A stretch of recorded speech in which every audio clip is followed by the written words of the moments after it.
my mother-in-law, Betsy Dutton, and I reached a consensus instantly that we soon began planning our escape. After much thought, I realized that faking our deaths was the best option. Betsy had been a pampered girl, married to my father-in-law, Rourke Dutton, at the tender age of 20. She had dedicated her life to supporting him and raising their children, so she was naive and innocent in many ways. But when it came to acting, she still had her skills. Naomi dear, I only have so much on hand. How do we begin? I looked at the documents she handed me, and my eyes widened in disbelief. $300 million. I shouldn't have been too shocked. Betsy came from money. Compared to her, I had a meager $5 million. But even that was more than enough to last us 3 lifetimes. I have a plan, I said. Betsy trusted me completely, so I set the plan into motion without delay. In 2 days, it would be Rourke's birthday. We decided to host the party on a luxury cruise. It was innovative, yes. But more importantly, it would provide the perfect cover for our escape. Time was running out, so I outsourced everything. As for the spark that would ignite the whole plan, that would naturally be the woman Julius was involved with. If she had dared to accept the apartment unit he gave her, she should be ready to face the consequences. On the day of his birthday celebration, Betsy wore a full Chanel outfit, her youthful face only enhancing her beauty. Rourke stood by her side. Though old, he had a boyish air about him which drew the attention of many wealthy women. Guests moved around us and Betsy smiled, nodding at me through the crowd. We shared a silent understanding. Just then, Julius Dutton walked up to me and wrapped his arm around my waist. You look stunning tonight. The warmth of his palm against my waist made me shiver, and I instinctively pulled away. You look pretty handsome yourself tonight, I replied with a smirk. You've got so many admirers. I feel like I've been stabbed by their gazes 1,000 times over. Several beautiful women stood nearby, all eyeing Julius. He rested his chin on the top of my head and whispered, They can look but they can't touch. I'm yours and only yours. I suppressed my disgust and met the gaze of someone in the distance. I forced a smile that didn't reach my eyes. Too bad for some people. I glanced at the building he'd given his mistress. That's quite a valuable gift. It seems this young lady holds a very special place in your heart. Julius stiffened, then lowered his hand. Don't jump to conclusions. It's all for work. I understand, I replied with a knowing smile. You're just spending lavishly for love, right? Julius tried to explain, but I cut him off with a pat on his arm. I'm going to check on Mom. You can do as you please. I made my way toward Betsy as Valerie Turner approached and wrapped herself around Julius. When I reached Betsy, she grabbed my hand and led me toward the deck. Are you ready? She asked. I'm ready. Don't worry. We exchanged a smile just as Valerie came over. Naomi. Oh, and Mrs. Dutton, you're here too?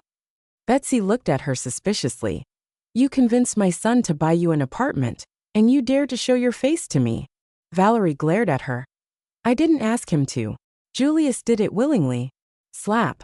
Betsy could no longer hold back her anger. Valerie clutched at her cheek in shock. I sneered. Mom only has one son and he's married to me. What makes you think he'll just give an apartment away to you? Do your fans know how shameless you really are behind the scenes, Valerie? Valerie was furious and looked ready to fight. Betsy and I struggled with her. But in the chaos, I lost my balance and toppled backward, tumbling over the railing. Naomi!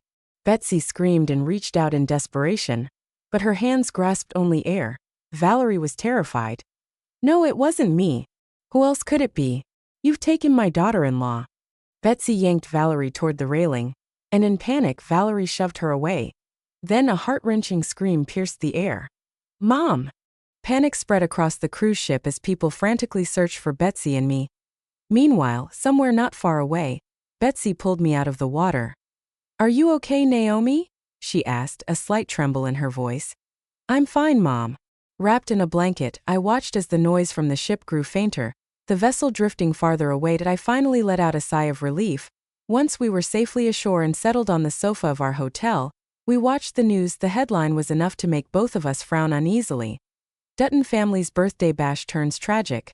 Mother and daughter-in-law fall into the sea and pronounced missing. Valerie's pale face dominated the screen, her eyes swollen and red from crying. I didn't mean to. I didn't push them. They fell on their own. Valerie was taken away by the police as Rourke looked on with a serious expression on his face. Julius, however, looked especially haggard that I smiled as I turned off the television. Betsy patted my hand gently. Don't worry. It's all for show. Once they've accepted that we're gone, they'll show their true colors. Just wait and see. It won't be long before Valerie is released. And when she is, Rourke's mistress will also surface. I nodded. Sure enough, 3 days later, Valerie was released from prison on grounds of insufficient evidence. A swarm of reporters descended on her as she made her way to Julius. The reporters surrounded them, their cameras flashing relentlessly. Mr. Dutton, there are rumors that Miss Valerie had a dispute with your mother and wife before the incident. Could this have something to do with their fall into the sea? Have you resolved any disputes you have with your wife? What's the latest development? Have the Duttons given up on the search? Julius's face darkened. You'll have to wait for the official announcement. I laughed as I watched the news. Julius deserved whatever that was coming his way. Valerie was his weakness. He could not even get angry at her and spent all his energy protecting her instead. Frustrated, I muted the news and convinced Betsy to go jet-setting with me. Having money made anything possible. For security, we also opened an offshore account that no one would be able to trace. Every day was filled with indulgence, bright lights, fine wine, and endless enjoyment. Life couldn't have been better. Despite that, I couldn't help but wonder what the rest of the Duttons were up to. I knew that as long as they didn't find a body, they wouldn't declare a death. This led to endless speculation in society about whether the two of us were truly dead. Rumors and gossip spread everywhere. But I remained unmoved. Every day, I soaked up the sun, watched handsome men by the sea, and lived a life of pure indulgence.